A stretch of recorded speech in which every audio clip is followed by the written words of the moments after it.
Hayatın Tecrübeleri programı bu hafta bizleri Şanlıurfa'ya götürdü. Şanlıurfa'dan bir kıymetli misafir getireceğiz ekranınıza. Biraz sonra kendisini kendi ağzından tanımaya çalışacağız. Çok kıymetli bir seydamız, çok kıymetli bir şeyhimizdir.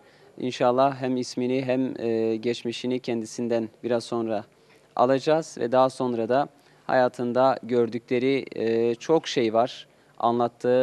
Anlatmak istediği çok şey var.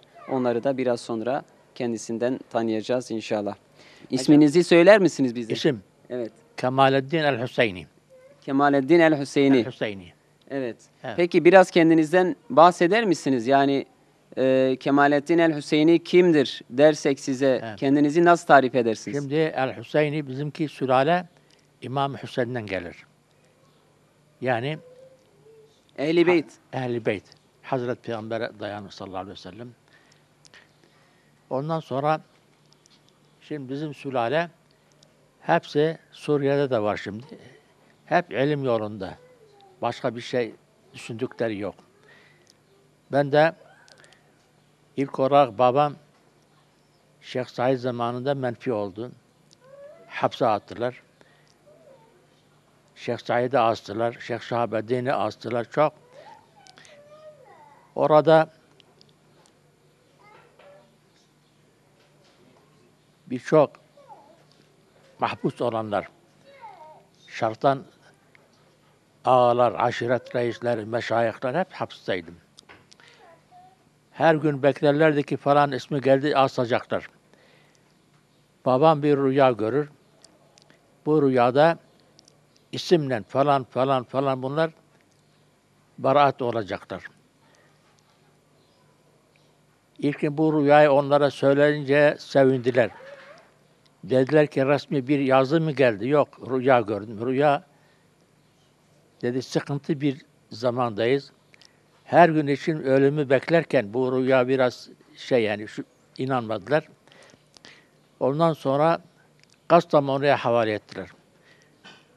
Kastamonu'da bir müddet sonra mahkeme kuruldu. Aynen o rüyada görmüş olduğu isimler orada beraatleri çıktı.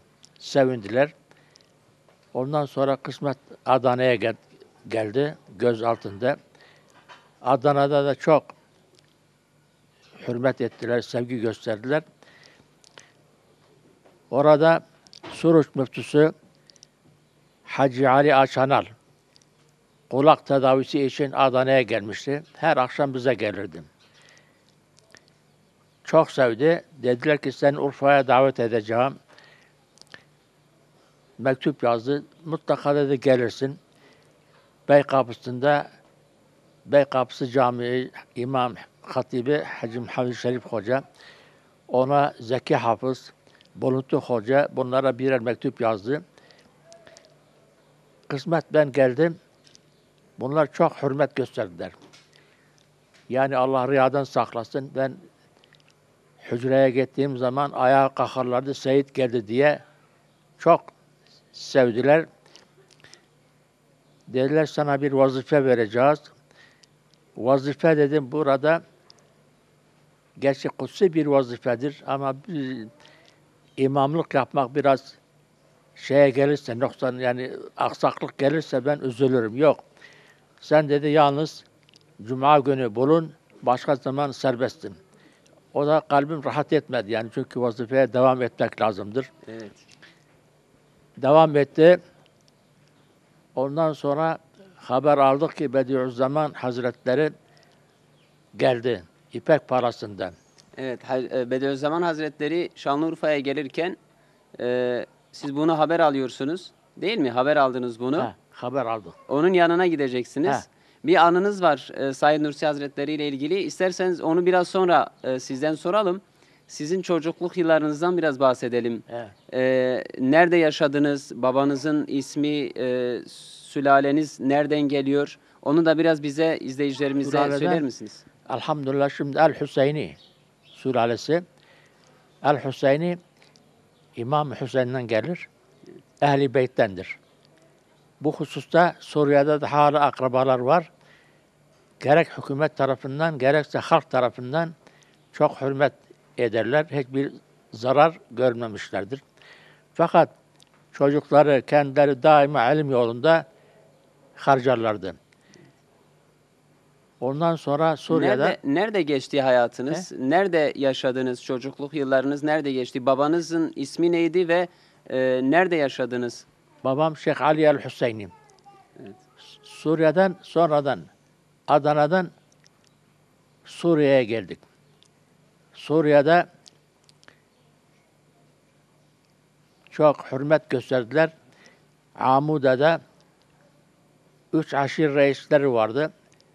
Herkes istedi ki kendisi babam oraya geçsin.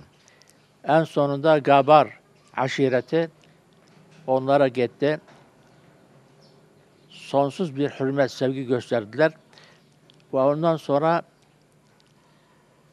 Türkiye'nin durumu biraz güzelleşti diye Türkiye'ye davet ettiler. Türkiye'ye geldik.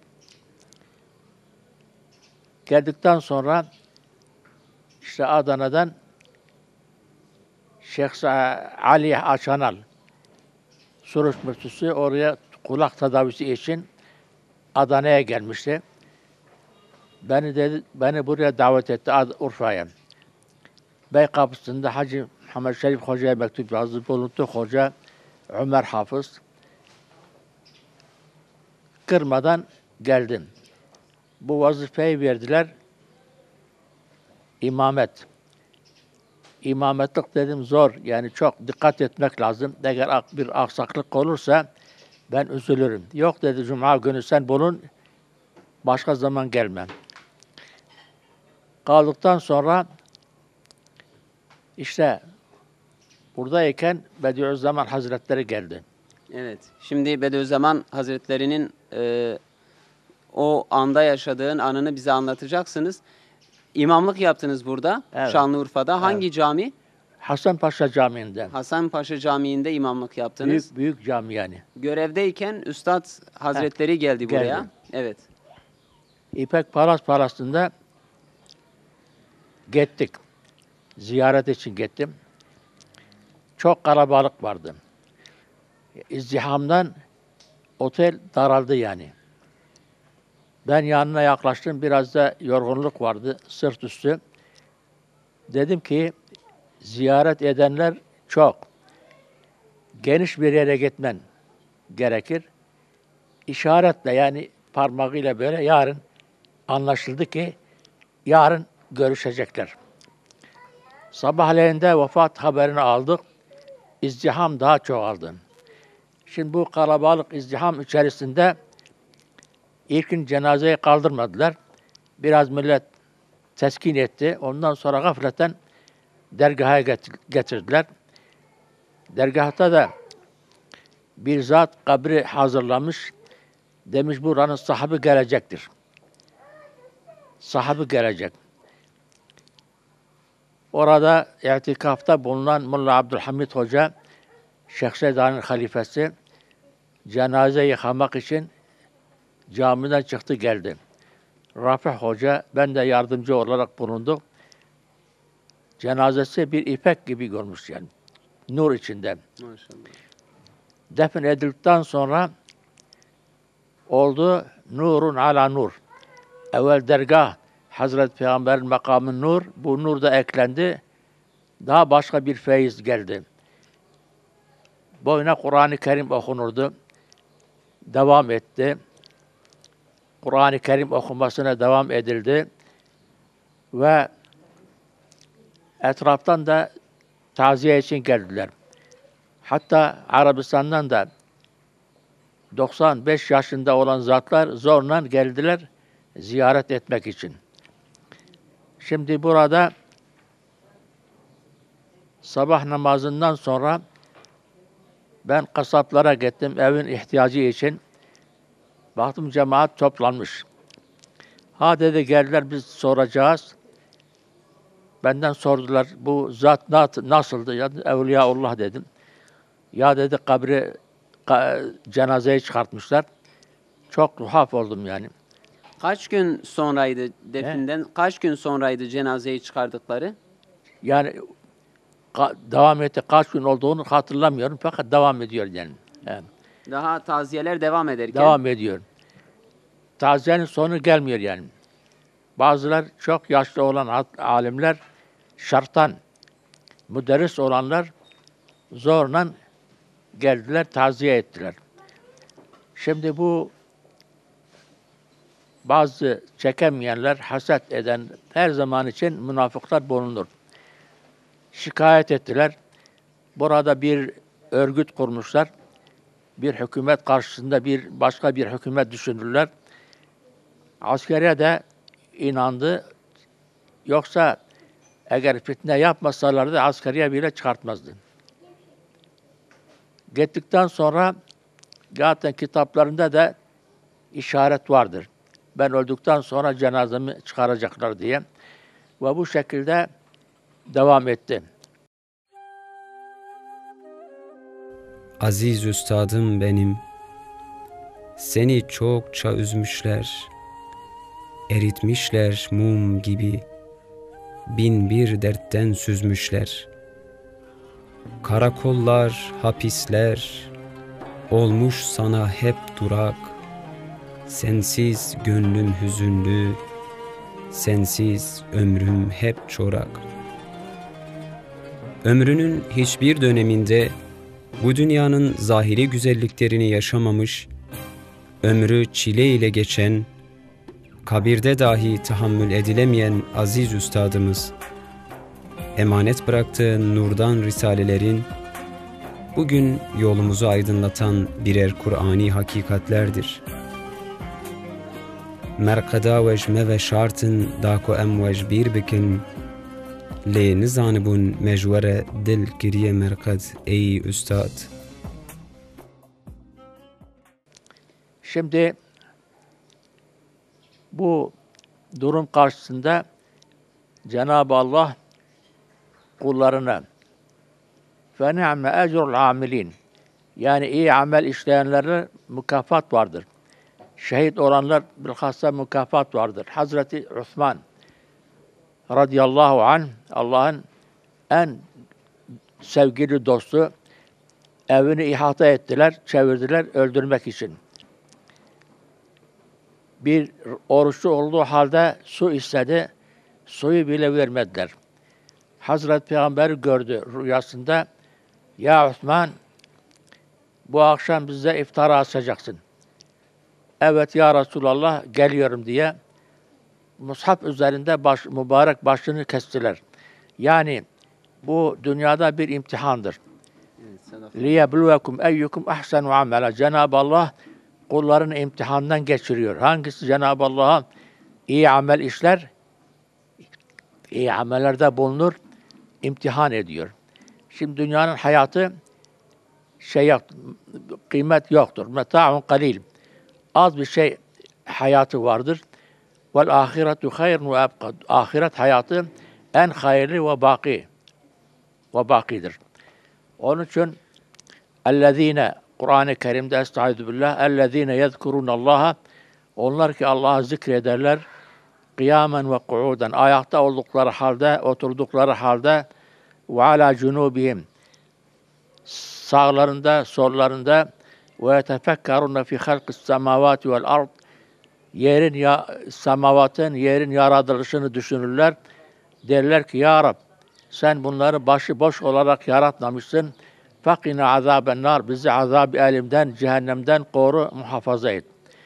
Diğer bir ayette estaizu billah innemel mu'minun öyle müminler ki izâ zükirallah Allah'ı zikrettiklerinde vecilet kulubum kalpleri titrer Allah korkusundan ve ala rabbihim yetevekkelun Allah'a tevekkül ederler. Mümin olanlar işte Allah'a böyle sığınırlar. Allah için ibadette bulunurlar. Dünyanın geçici olan, aldatıcı olan gururlarından kendilerini korurlar, muhafaza ederler. İşte Cenab-ı Allah'a yapılan bu ameller Allah yanında makbuliyete geçer. Yeter ki riya ve gösteriş olmasın. Sırf rızayı bari için. Evet. Kitapta bir zat kitap yapmıştır. Bu kitabı ben demiş suya atacağım. Eğer yaşlanırsa demek ki benim yaptığımda bir riyakarlık vardır. Kuru kalırsa Allah'a hamd ederim. 61 müddet sonra çıkarttı ki kuru kalmış. Allah'a hamd ederim. Çok şükür benimki ihlas ile olmuştur. Yani Evliyaullahlar, iyi müminler bu dünyada geçici olan bazı imtihanlar görür. Fakat imanlarına bir zarar gelmez. Allah'a tevekkül ederler, sığınırlar. Cenab-ı Allah dünya ve ahirette onları da korur, muhafaza eder. Amin. Evet, inşallah. Evet. Hacı amca, Üstad Hazretlerini, kabirlerini taşıdıktan sonra rejimin, o dönemki rejim, halkın buna o esnada tepkisi ne oldu? Yani siz de imamsınız o esnada ve bir cami imamı, Evet. camiye gelen cemaat kendi aralarında ne konuşuyor? Esnaf kendi aralarında ne konuşuyor? Ona tepkisi neydi? Şimdi cemaat hepsi memnundu. Hepsi ona rahmet okurlardı. Hepsi büyük zat, evliyaullahlar diye bilirlerdi. Fakat bilmediğimiz, tanımadığımız bazı gizli münafıklar var. Her zaman için var. Onlar biraz şey yaptılar. Dediler ki burada örgüt var, bir hükümet kurmak niyetinde hükümete karşı diye. Yoksa hükümete karışmazdı. Askeriye bile böyle sağlam olan bir alim zatı hürmet ederler. Fakat bazı münafıklar her zaman için vardır. Estaizu billah innel münafıkîne fid-darkil esfeli minen-nâr. Münafıklar cehennemin en alt tabakasında göreceklerdir yani. Onun için o cemaat hepsi memnun. Hepsi de dua okurlardı. Kendi aralarında Fatiha okumak, Kur'an okumak, onların sevgi, hürmetleri gayet çok gördüm. Evet. Evet. Peki biraz kendi yaşadığınız gençlik yıllarında o zamanın zorlukları, insanların nasıl ekmeklerini kazandıklarını sizin çevrenizde, o zahmetlerden bahseder misiniz biraz? Şimdi o zaman şöyle, ihlaslı olanlar biraz çok zordu. İnsanlar dünya için gaflet içinde çok vardı. Yaşamak için o zaman benim gördüğüm para kazanmak için bazı yanlış yollara saparlardı. Fakat gayretli Müslümanlar da vardı. Yollarını şaşırmadan gayret üzerinde hareket edenler de vardı. Şimdi bu devirde birçok şeyler var. Yani günaha giren, asi olanlar var. Halbuki Cenab-ı Allah hayrur razıkin. Rızkı verenlerin en hayırlısı Cenab-ı Allah'tır. İnsan Allah'a sığınacak olursa Cenab-ı Allah rızkı gönderir. Olur ki o zaman millet çok iyi. Lakin hükümet biraz şeydi. Hükümet çok zulüm vardı o devirde yani. Bu yüzden müminlerin ibadetlerine engel olamadılar. Çok dürüst çalıştılar. Allah muvaffak etti yani. Ondan sonra bu yanlış yollara sapanlar, zulüm edenler, dine hakaret edenler hepsi isimleri bile gitti. Cenab-ı Allah onları yok etti. Ama şimdi Allah'a çok şükür bir direniş var. İslamiyet'e karşı yani bir hareket var. Kur'an okumak serbest, vaaz etmek serbest, dini işlerinde eskiden böyle yoktu. Evet. Bu devirde Allah bir nimet vermiş. Bu nimete karşı milletin şükür etmesi, Allah'a yalvarması daha makbul yani. Bundan sonra da vel ahiretu hayrun limen ittaka. Ahiret Allah'tan korkan, Allah'a ibadet eden müminler için daha hayırlıdır.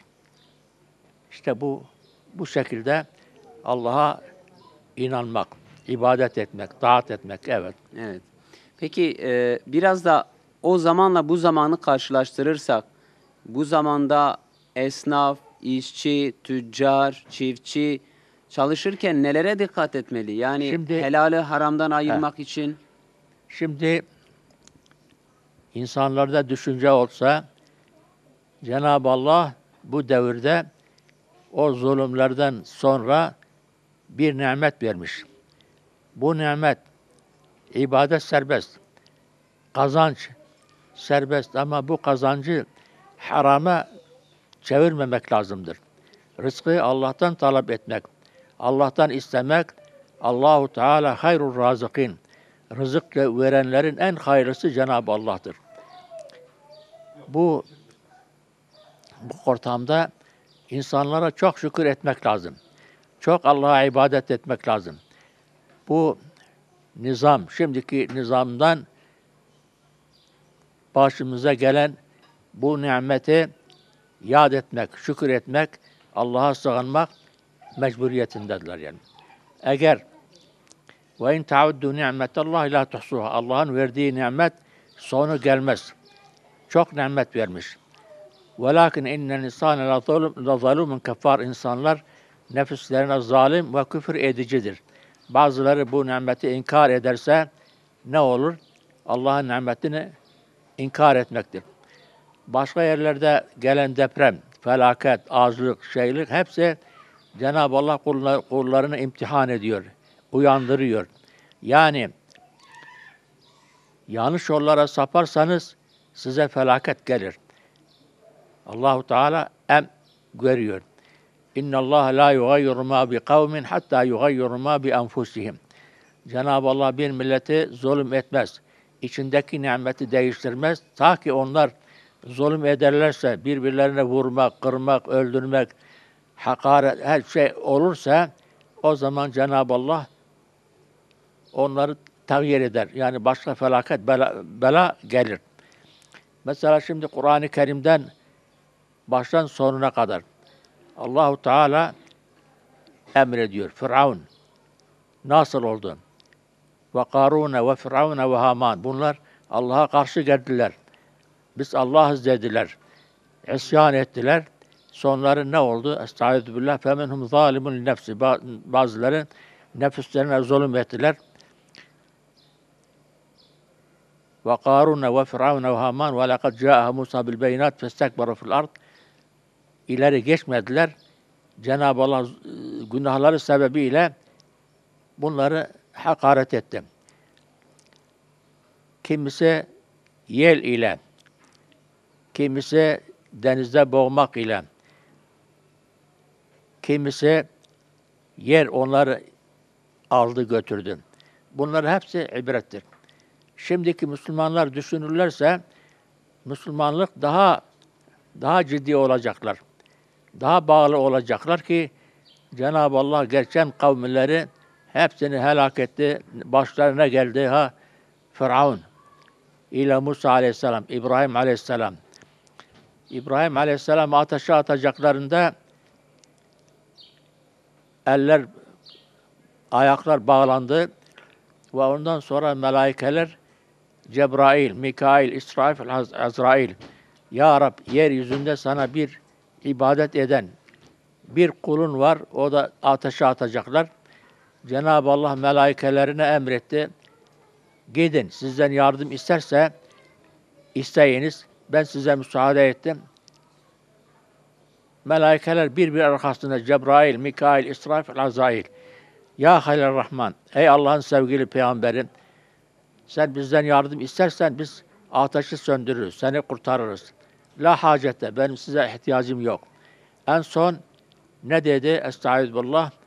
Hasbunallah ve ni'mel vekil. Allah bana kafi, padişahların, vekillerin en güzeli Cenab-ı Allah.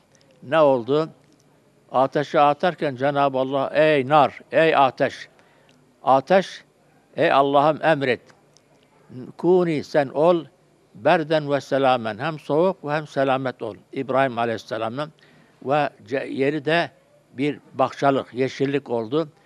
Benim okuduğum bir de Cenab-ı Allah bir elma ağacını da verdi, kurtardı. Bakınız, Cenab-ı Allah'a tevekkül eden bir mümin de وَمَنْ يَتَوَكَّلْ عَلَى اللّٰهِ فَهُوَ حَسْبُهُ. Allah'a tevekkül eden Cenab-ı Allah kafidir.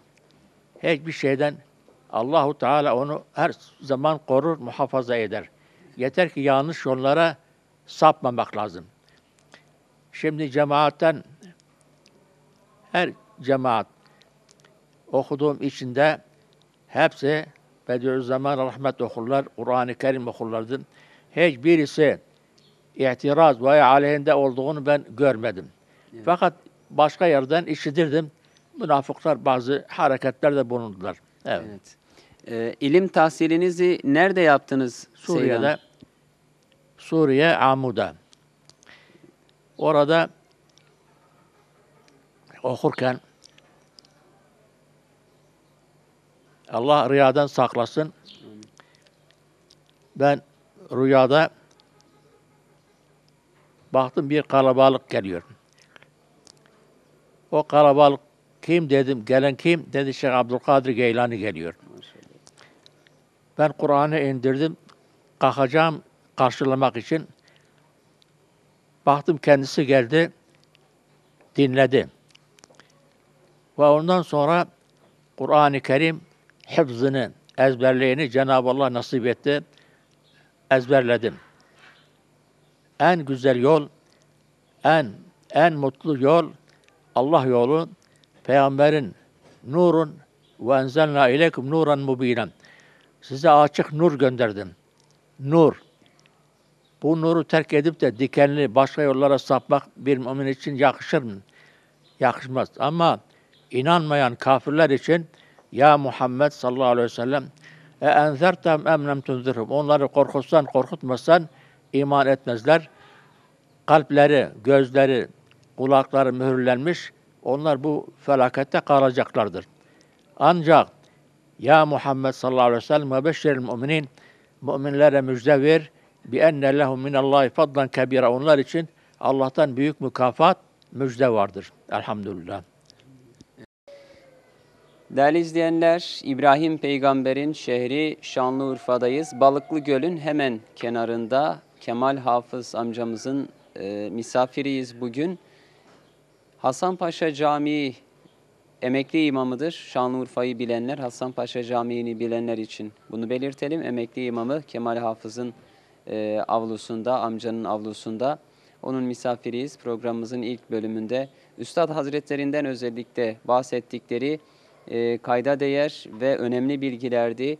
Üstad Hazretleri Şanlıurfa'ya gelirken, buradaki otelde konaklarken ve vefatından sadece bir gün önce Kemal Hafız amca yanına gidiyor ve dışarıdaki kalabalığa bir görünüp daha geniş bir alanda onlara belki bir hitap etmesi için bir ricada bulunuyor. Üstad Hazretleri de elleriyle işaretler yapıyor, yarını gösteriyor ve yarın dediği de Üstad Hazretleri'nin kendisinin vefat ettiği gün oluyor. Bu da Üstad Hazretleri'nin bir kerameti, belki de daha sonra ortaya çıkan ve fark edilen bir kerametiydi. Kemal Hafız amcamız buna şahitlik etmiş. Üstadı bizzat vefatından bir gün önce görmüş bir amcamızdır. Biz sohbetimize devam ediyoruz çünkü daha anlatacakları önemli şeyler var Kemal amcamızın. Adeta o yaşayan bir çınar ve hayatında geçirdiği, özellikle babasının da yaşadığı bazı anılar var. Şeyh Said Hazretleri'nin yol arkadaşıydı babası da. Onu da kendisinden soracağız. Ve özellikle zamanımızın gençleriyle ilgili bazı tavsiyelerde de bulunmasını isteyeceğiz kendisinden. Evlenen çiftlere ve helal kazanç elde etmek isteyenlere ne gibi tavsiyeleri olacak? Onu da programın sonlarına doğru inşallah kendisinden soracağız. Hacı amca devam edelim mi? Evet. Biz sizin gençlik yıllarınızı da sorduk. İlim tahsil etmeniz Suriye'deydi. Evet. Suriye'de ilim tahsil ettiniz. Şimdi biraz artık imamlık yaptığınız Hasanpaşa Camii'nden, biraz o imamlık yıllarından bahsederek ikinci bölüme biz başlayalım. Evet. Şimdi elhamdülillah imamlık yaptığım güzel, cemaat de iyi. Fakat bütün niyetim Medine-i Münevvere'ye gitmekti. Hakikat böyle yani. Orada Suudi Arabistan sefaretinde konsolos bana vaat etti, ikame çıkarttı. Gelirsen sana hususi bir medresede yer veririz, gel. Fakat kısmet buradaki eski alimler, daha geldiğim zaman İmam Hatip okulu bile yoktu. Bu eski alimler bırakmadılar. Sen dediler, sen burada kal. Sülalen hürmetine biz seni bırakmayacağız. Ve kaldım. Ondan sonra bu kalmakla cemaatin durumuna baktım. Güzel gidişat, fakat benim istediğim Medine-i Münevvere'de kalmak. Çünkü sabahleyin kalkıp Resulullah sallallahu aleyhi ve sellem huzurunda Kur'an-ı Kerim okumak öyle bir şey ki 4-5 hurma ile yesek akşama kadar da acıklık bilmezdik yani. O niyette ile burada kaldım. Kalmakla da o devirde siyasi devreler, siyasiler biraz zorluk vardı. Yani Allah'ın emri tam tebliğ etmek kolay değildi. Ondan sonra bu durum karşısında Allah'a çok şükür Allah'ın emrinden dışarı çıkmadık. Güzel. Fakat zamanın gençleri de bilmedikleri için Kur'an-ı Kerim'de ne buyuruyor? Estağfirullah. Ve a'rid anel cahilin. Cahillerden yüz çevir. Yani cahiller bilmezler. Onları güzel bir şekilde İslam dinini anlatmak, yola getirmek lazım. Hele şimdi bu devirde bu güzel, bu çağrı yolu açılmış. Büyük nimettir. Gençlere ne büyük nimet. Dinlemek, yolu takip etmek, Cenab-ı Allah'ın rızasına kazanmak en güzel bir şey yani. Evet. Eskiden bu yoktu. Mesela Şeyh Said'i asacakları zaman hakim sana dedi biz asmak kararını vereceğiz. Siz dedi yapın. Ben Allah için yaptım. Kur'an yasaklandı.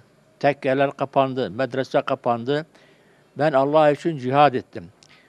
Cenab-ı Allah da buyuruyor ve cahidu fillahi hakka cihad. Hakkıyla cihad ediniz diyor, emir ediyor.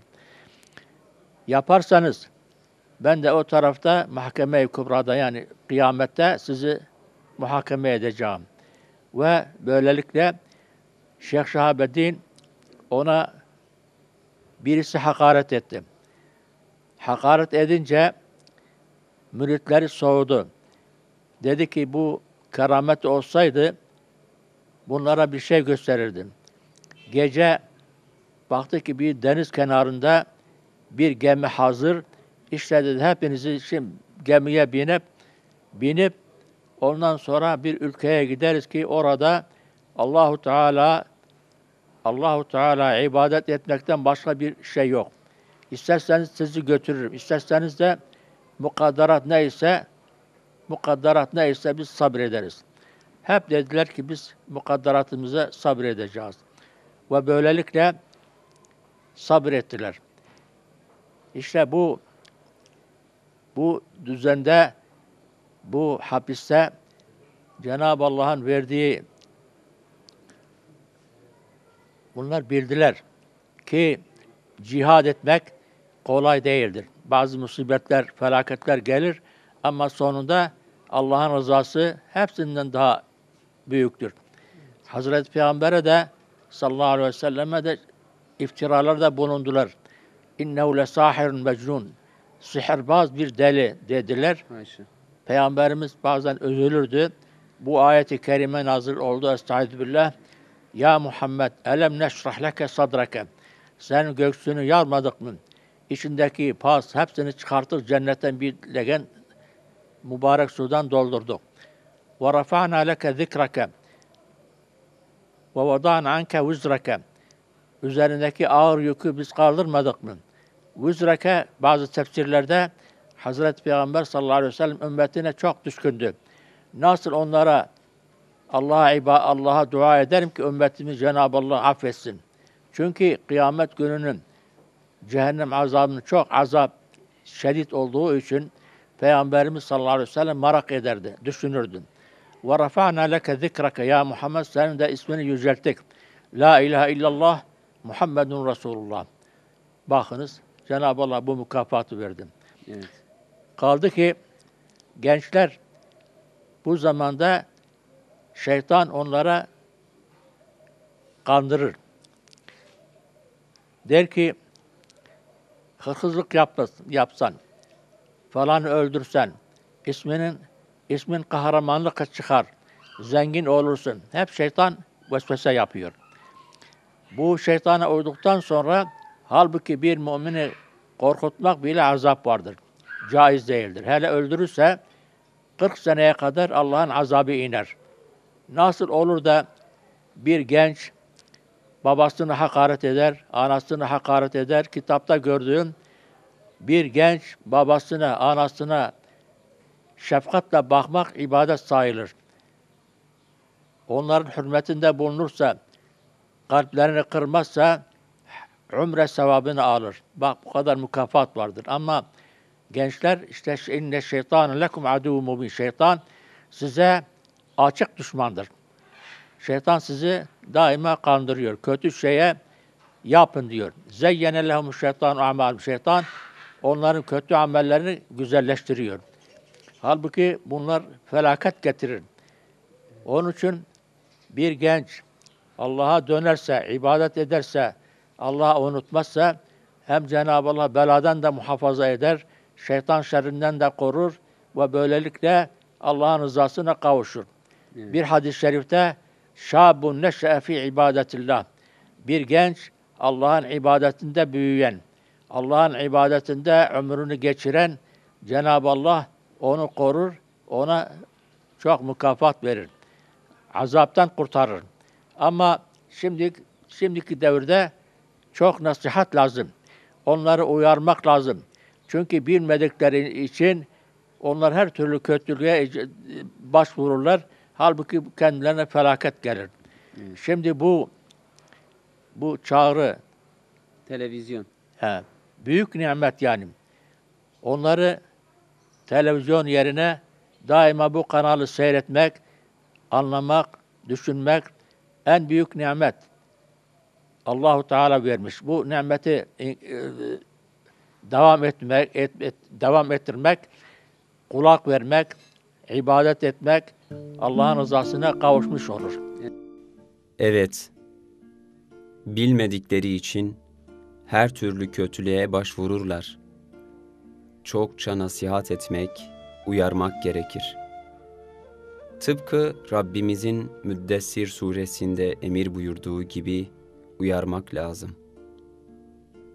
Uçurumdan yuvarlanmak üzere hızla ilerleyen günümüz gençliğine yol göstermek, ellerinden tutup çekmek lazım.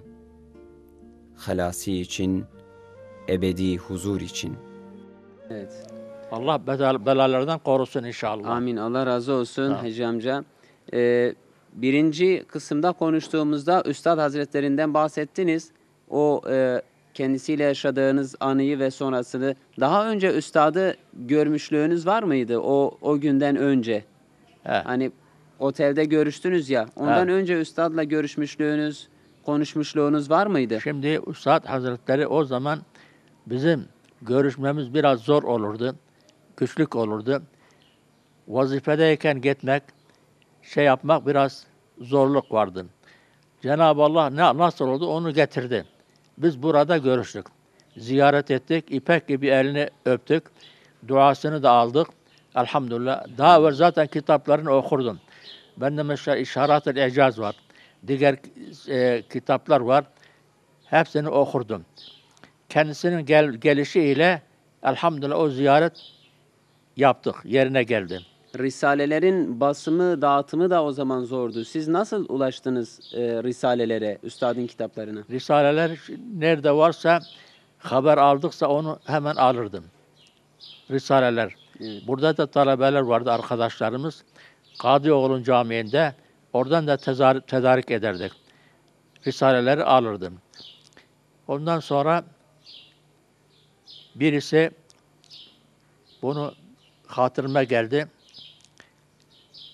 Müftü ile katibi arasında münakaşa çıktı.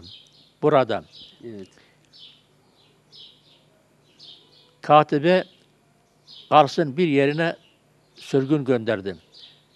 Bu katip de müftülüğü kararlamak için bana dedi ki bu Şam'a göndermiş, müftü Şam'a göndermiş.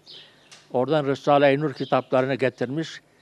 Hudutta yakalanmış, müftü o kurtarmış. Emniyete çağırdılar. Dedik sen Risale-i Nur getirmişsin. Dedim Risale-i Nur Şam'dan getirmek şey değil. Türkiye'de çok dedim. Her medresede, her kırtasiyede Risale-i Nur mevcuttur. Ne ile Şam'a gittin? Dedim pasaportla. Pasaportu verdim. Araştırdılar ki bir şey yok. Yani o zamandan beri var. Evet, Yani yani sizi şikayet ettiler. Şam'dan Risale-i Nur getirmiş diye. He. Belki bunun üzerine seni tutuklarlar diye. Öyle mi? Yok. Yalnız ifade aldılar. He. Tutuklanma yok. Evet. O anda sevdiğim bir arkadaş, tüccar, emniyette eşi vardı. Beni görünce dedi hocamın işi ne var? Ne işi var? Evet. Dedi ya biraz ifadesini alacağım. Ya ifade kağıtları yırtın dedim. Çay ısmarladı. O kağıtları attılar. Evet. Beraber çıktık yani. Bir şey yok. Evet. Fakat emniyete dedim ki gaye benim değil. Müftü katip arasında münakaşa var. Müftüyü kararlamak için beni vasıta yapmış bir şey yoktu dedim. Peki. Evet. Onun için bu dünyada o zamanla bu zaman arasında çok büyük fark vardır. Yani. Evet. O zaman da medrese, Kur'an okumak, ilim tahsil etmek biraz zorluk vardı. Ama şimdi Allah bu nimeti vermiş. Hele bu çağrı açılmış. Buna da ne kadar takdir etmeleri lazımdır yani. Evet. Evet. Allah razı olsun. Sağ olun. Babanız da Şeyh Said Hazretleri'nin bir yol arkadaşıydı. Biraz önce biz çay içerken anlatmıştınız. Biraz ondan bahseder misiniz? Hem Şeyh Said'den nasıl bahsederdi size? Şimdi kendi arkadaşıydı. Beraberinde de çok meşayihler vardı. Şarktan olan ağalar vardı. Hepsi Şeyh Said bütün gayesi İslam dininin yücelmesi içindi. Başka bir gaye yoktu. Yani dünyada bir mal edindim veyahut bir makam, şöhret içinde değil. Sırf gayeten Allah içindi. Kur'an-ı Kerim'de de Allah'a cihad edin, hakkıyla cihad edin. O hak ile yaptı ama bilmediler tabi. Bunu başka şeye çevirdiler ve böylelikle ömrü de bir rivayete göre yani asıldığı zaman ip bile kopmuş oldu. O zatlara dünyadayken bu şeyle görürler, imtihan ederler. Estaizu billah, tebârekellezî biyedihil mülk ve huve alâ kulli şeyin kadir. Her şeye kadir olan Allah, ölümü, yaratılışı halk etmiş. لِيَبْلُوَكُمْ اَيُّكُمْ اَحْسَنُ عَمَلًا. Cenab-ı Allah sizi imtihan eder mi? Hanginiz daha güzel amel işler? Allah'ın yolundan başka, Allah'ın yolunda cihad etmekten başka hangi yol olabilir? İşte onları inanmıştı ve bu harekete başladılar. Tabii ki bu makamda çok zorluk çektiler. Çok işkence gördüler. Fakat sonunda kimi yaralı, kimisi beraat edildiler ve ondan sonra İslam dininin yücelmesi için yine çalıştılar. Elhamdülillah.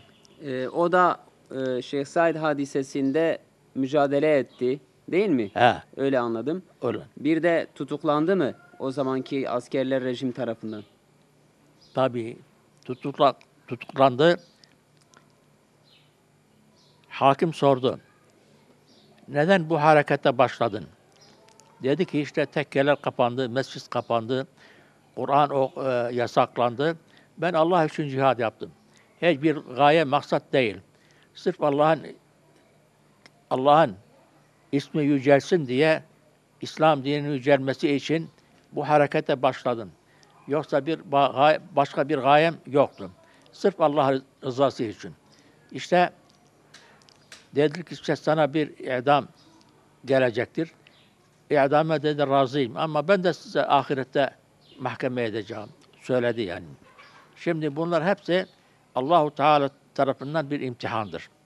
Bu imtihanı bazılarına çok zor, bazılarına orta, bazılarına zayıf, mümin olanlara da yine vardır, imtihan vardır.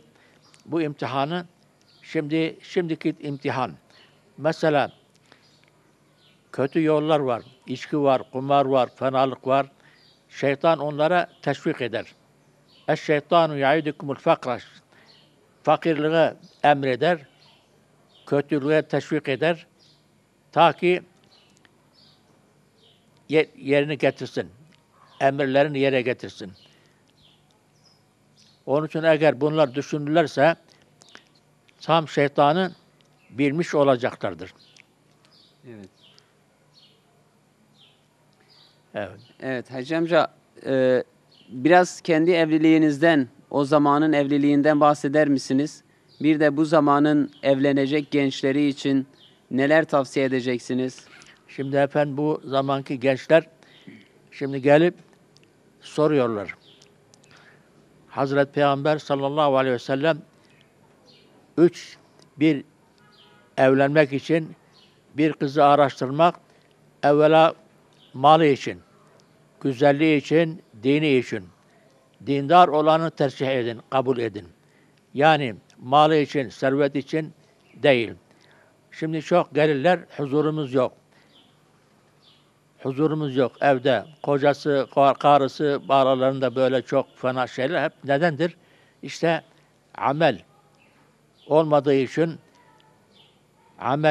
için çocukları da öyle çıkar, isyan ederler.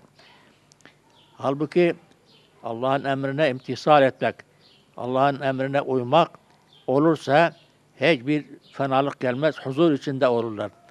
Şimdi gençler içinde, bunalım içinde bilmezler. Halbuki onlara yol tarif etmek, göstermek de yoktu. Ama şimdiki devirde elhamdülillah bu nimet çoğalmış. Şimdi bu program, bu kanal çıktı, hiçbir devirde yoktu.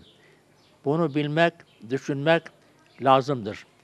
Buna uyarlarsa Cenab-ı Allah ıslah eder ve onları inşallah kötü şeylerden de korur, muhafaza eder. Allah'a sığınmak lazım. Evet.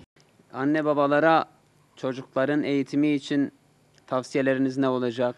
Şimdi kitap diyor ki Estağfirullah, ana baba evladı vurursa, dayak atarsa, çok incitirse of bile demek isyandır. Of bile demeyecektir. Mesela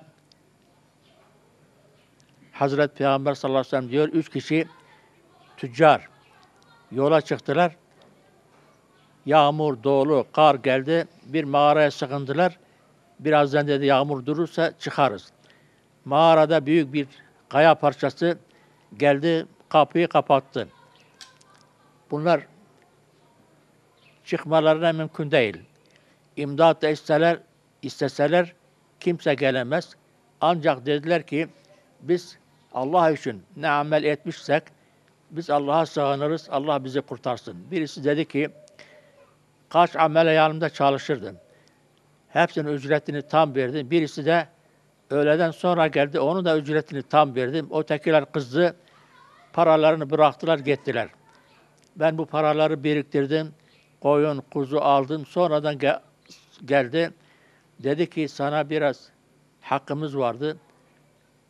Ben tanıdım, dedim ki koyun, kuzu hep senindir. Ya dedi bana alay etme. Yok dedi, ben hakkım neyse odur. Allah'ım dedi sen rızan için yapmışsan kayadan bir parça gitti ama çıkmak mümkün değil. Öteki dedi ki bana bir kız geldi. Babam, anam biraz dünya için perişan bir şey talep ettiler. Dedim ki nefsini bana teslim edersen ben veririm. Kabul etmedim. İkinci defa geldi, mecbur geldi. Dedi teslim olacağım. Fakat baktım titremeye başladım. Neden titredin? Dedi ki ben Allah korkusundan. Sen dedi madem bir kız iken Allah'tan korktun. Ben de verdiğim para, pul neyse hep sadaka olsun. Sen dünya ve ahiret bacım oldun. Gitti. Allah'ım dedi sen rızan için yapmışsan beni bu sıkıntıdan kurtar. Kayadan bir parça gitti ama yine çıkamadılar. Üçüncüsü ben dedi kahvaltı getirdim. Anam babam evvela yemeden biz yemezdik. Baktım ki yatmışlar, uykuda kalmışlar. Ben ayakta bekledim. Çocuklarım da ayaklarımda dolaştılar. Ehemmiyet vermedim. Ta bekledim, uyandılar. Ve yemeklerini verdim. Allah'ım bu hürmet senin için geçirmişse, kabul etmişsen bu sıkıntıdan bizi kurtar. Kaya parçasından gitti. Allah kurtardı. Demek ki halisan Allah için yapılan bir amel boşa gitmez. Hem dünyada verir hem ahirette verir. Diğer kitapta okudum. Ana babanın sıfatına bakmak, merhametle bakmak bile ibadet sayılır. Emirlerini yerine getirmekle onlara eziyet etmeden onlara itaat ederse ömre, hac sevabını alır. Bak bu kadar mükafat vardır. Fakat şimdi bu zamanda cehalet çok. Yani cehalet var ki bazı kitaplarda her kitabı okumak bile ancak sağlam olan mesela İmam-ı Gazali Hazretleri eski zatlar eserleri okumak. Şimdi çıkan eserler bazılarında din işi derler ama içinde bazı noktalar var. Tehlike yani. Onun için dikkatli olunursa Allah korur, muhafaza eder. Evet. Evet. Allah razı olsun Tamam. Hacı amca. Seni rahatsız ettik. Hakkını helal et. Helal olsun, Allah razı olsun. Allah senden razı olsun. Bu şeye teşebbüs etmenizden çok memnun oldum. Allah razı olsun. Allah razı olsun. Bu Ellerinizden ne öpeyim. büyük mutluluk yani bu zamanda böyle. Allah razı olsun. Hizmet. Allah. Evet. Bizim için de bir şerefti sizi görmek, elinizi öpmek. Euzu billahi mineşşeytanirracim. Bismillahirrahmanirrahim. وَسِيقَ الَّذ۪ينَ اتَّقَوْا رَبَّهُمْ إِلَى الْجَنَّةِ زُمَرًا حَتَّى إِذَا جَاءُوهَا وَفُتِحَتْ أَبْوَابُهَا وَقَالَ لَهُمْ خَزَنَتُهَا سَلَامٌ عَلَيْكُمْ طِبْتُمْ فَادْخُلُوهَا خَالِدِينَ وَقَالُوا الْحَمْدُ لِلَّهِ الَّذ۪ي صَدَقَنَا وَعْدَهُ وَأَوْرَثَنَا الْأَرْضَ نَتَبَوَّأُ مِنَ الْجَنَّةِ حَيْثُ نَشَاءُ فَنِعْمَ أَجْرُ الْعَامِلِينَ وَتَرَى الْمَلَائِكَةَ حَافِّينَ من حول العرش يسبحون بحمد ربهم وقضي بينهم بالحق وقيل الحمد لله رب العالمين صدق الله العظيم سبحان ربك رب العزة عما يصفون وسلام على المرسلين والحمد لله رب العالمين الفاتحة اللهم Yüreklere işleyen sesiyle, Allah'ın kelamıyla kapattık sohbetimizi. Paha biçilmez tavsiyeleri, ilk kez ekranlarda zikredilen üstadla ilgili anısı, Rıha'nın, Balıklı Göl'ün, İbrahim ve Eyüp peygamberlerin makamlarının, zamanın Bedii Said-i Nursi'nin yanı başlarından sizlere seslendik. Önümüzdeki hafta buluşmak duasıyla. Allah'a emanet olun. Vesselam.